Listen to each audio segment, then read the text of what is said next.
That wasn't an option. So you do that for 100 years, even when you get out of Mashhad. And if you go to Tehran, or if you go around the world, they stayed to themselves because it was safe. They knew who the families were. They were able to feel comfortable. And the divorce rate is next to nil. It is amazing. And it was explained to me by Nassim Basalian that he believes that because of the sacrifices that these Jewish people made for over 100 years, that they understand and appreciate what it means to be Jewish, and they don't walk away from it so easily. Next, I wanted to talk about the marriage contracts, the ketubas. If you look at a Mashadi ketuba that's in Arabic, in Farsi, you cannot tell that it's a Jewish ketubah. I inquired, and what I found out is there were two marriage contracts. A civil contract that was to satisfy the law of Persia, and then there was the Jewish contract, a ketubah. There you had the writing in Hebrew with the names of the couple getting married and the witnesses, the edim. So I asked, well, isn't there a clue on this very ornate, beautiful civil marriage contract? It wasn't a ketubah, actually. And it was explained to me that the absence of anything Jewish is the presence of how we were not allowed to observe our Judaism. So it's truly extraordinary. I want to share with you a story about my great-grandfather. My great-grandfather lived in Mashhad, and his name was the great Nowruz Kalati. He was the patriarch of the Kalati family. And it's hard for me to place exactly when the story took place, but roughly in the 1820s, 30s, where the Allah Dahad had already happened, the forced conversion. So he was a very, very prominent, powerful man, and he's walking through the streets of Mashhad. And people started picking on him. From the Muslims would start picking on him. You're a Jew bastard, you're a pig. And he would be looking at them, do you know who I am? You can't talk to me that way. So they said, you go and check where you're from. Don't be so sure that you're not from those Jews. So he goes to the elders of the community and he says to them, why are they telling me I'm Jewish? My name is Nowruz, I'm a Muslim. So they say, hold on, we're going to go check the records. And they go in the back, and as typical Kalatis have really explosive tempers, they were afraid to tick him off. So they agree they're going to break the news to him easy. So they come to him and they say, Nowruz, we're doing some research. We don't have conclusive answers, but here's what we're able to find out already. Your father was a very, very rich man. And he didn't have only one wife, he had 3 wives. Yes, at the same time, some people say, or successively. And the records are not so clear if one of those wives had a Jewish mother, which makes any of her children Jewish. And you may be the son of a Jewish mother. And he's standing there and he's letting it sink in. And he looks at them and he goes, listen, why don't you just come out with it? I'm from those Jews that were forced to convert. They go, pretty much. So now he says to himself, I'm Jewish. I just found out I'm Jewish. Here, I'm thinking that I'm against the Jews. Now I'm one of them. So he's already married. He goes home. And like every day, he would go home with a sack of meat under his arm, and he would bring it into the dining room table, and he would present it to his wife to prepare dinner. And this night, she goes to pick up the meat, and he looks at her and he goes, stop! leave my house. And she looks at him, her eyeballs open up. What? Why? Because in the Muslim countries, the way you would get divorced was you would say, leave my house 3 times. So she heard this, it was alarm bells going off. He goes, leave my house. She goes, no rules, why are you talking this way?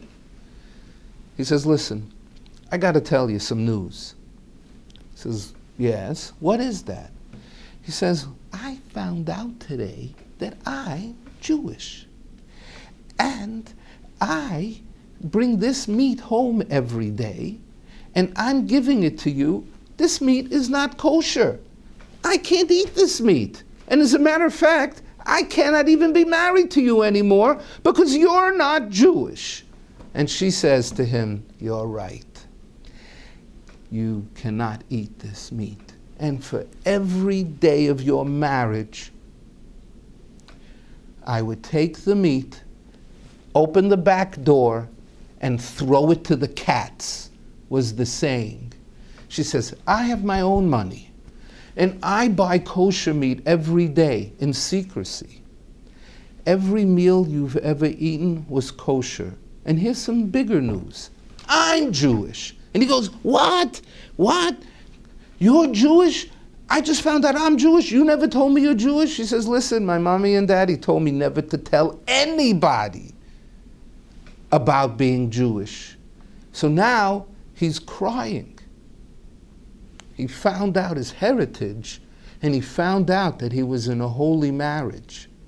And this story is about my great-grandfather, who went on to revive Judaism in the city of Mashad. And he would wave his cane up in the air. Malach HaMavet, I'm not ready for you. He had work to do. He said, the angel of death, it's not my time yet. And I think he lived to an age of 80. He did not want to be buried as a Muslim. So he made sure that his grave was dug right at the edge of the cemetery, and that he was going to be buried as a Jew.